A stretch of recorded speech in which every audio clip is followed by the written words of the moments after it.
Hey guys! Happy Monday! So, balik farm na naman tayo, no? Kahapon, hindi ako pumunta dito kasi nag-rest muna tayo kasi Sunday. So, ngayon, balik farm tayo and kami lang yung naiwan dito, guys, of course, kasi nasa Hong Kong na siguro sila by the next 3 hours or 2 hours. So, ngayon, magpe-prepare din kami ng lunch para sa mga trabahante kasi kasalukuyan pa rin ginagawa yung function hall natin, guys, or tinatrabaho. And pasensya na medyo iba yung boses ko meron kasi akong sipon, guys. And yung naiwan dito, we have Oyo, andun si Ate Lai, si Inday Katok. So, Amanda. And nandun sila doon na si Marian, alis siya bukas kasi magta-Thailand din siya, guys. So, doon na sila magkita-kita sa Thailand. And dito din si J-Port, tapos si Paul. So, this is all. Tahimik talaga pagka wala yung mga bakla, guys, no? So, punta tayo doon sa, later na lang. And, bibili pa sila Inday Katok ng isda, ulam para sa mga trabahante. So, magpe-prepare kami, guys. And, ayan, yan ang ating update dito. Ngayon, kami lang muna sa ngayon for 1 week siguro. So, stay tuned! Ayan. So, nandito na sila. Hindi katok ka rin sa palengke. And we have here pinakbet na gulay.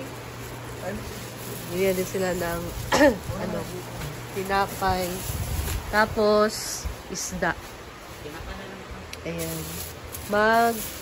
Prito ng isda. Prito, ne?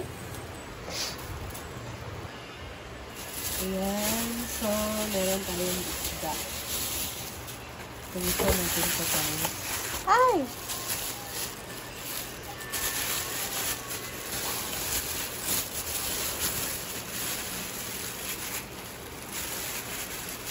Kamarong.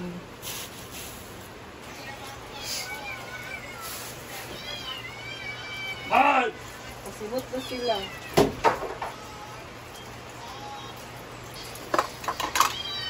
Oh, yun yung kinain.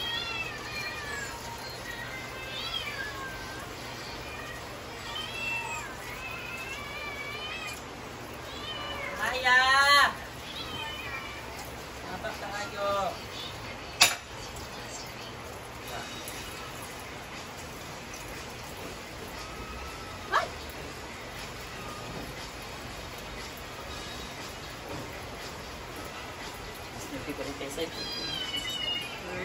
Pas 9:45.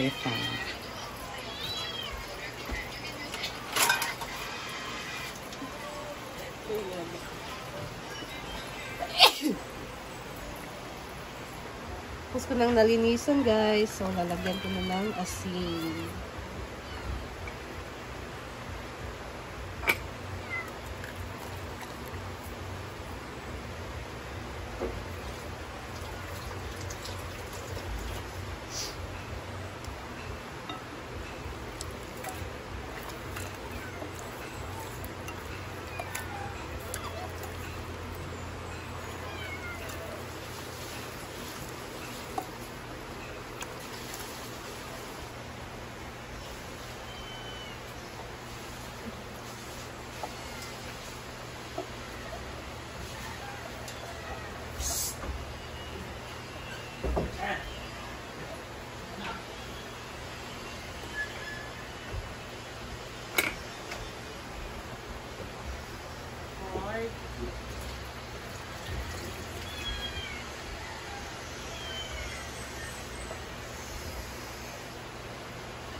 Ay, ka.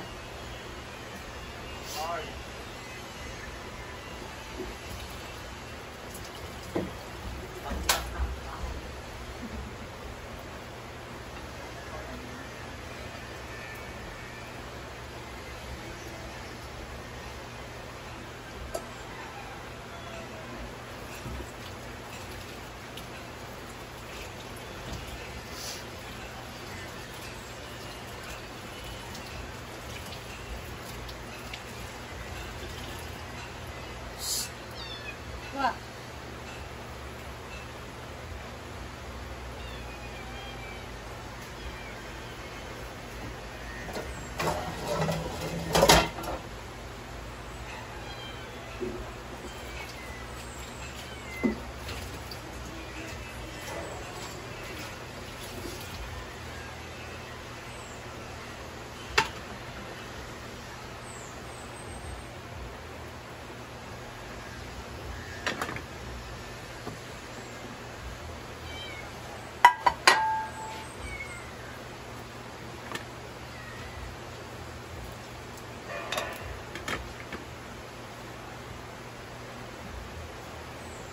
Ito na ni Ford. Ay!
Oh.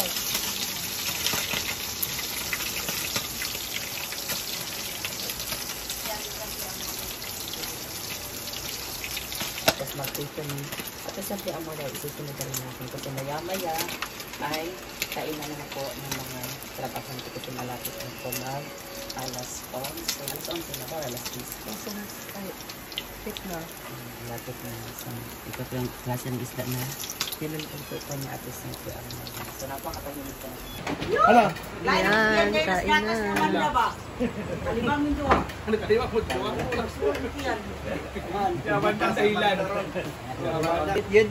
Dito mga Uy, ayaw kay. Nakaputi na ko nung gatas. Hala! Ay! Ayan! Inyo nga ba? Ito. Ano na?